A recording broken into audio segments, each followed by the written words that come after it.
सबरे टिपी रे लगाया यमा फोटो के खुलता वाट सबरे टिपी रे लगाया यमा फोटो के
पछुआई गला भैया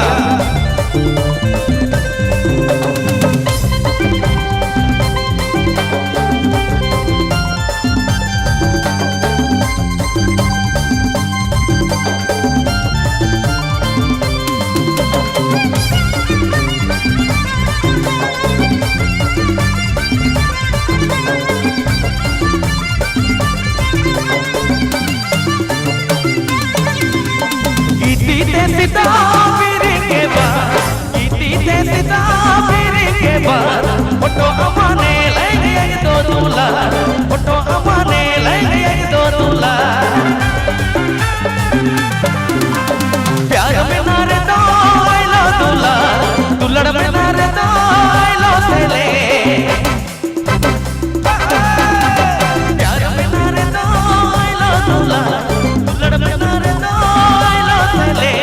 फोटो के खुलता वाट सबरे फोटो के खुलता वाट सबरे टिपी रे लगाया यमा फोटो के खुलता वाट सबरे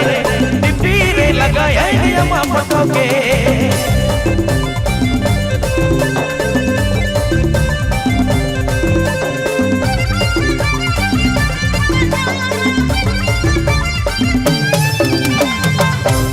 चिलका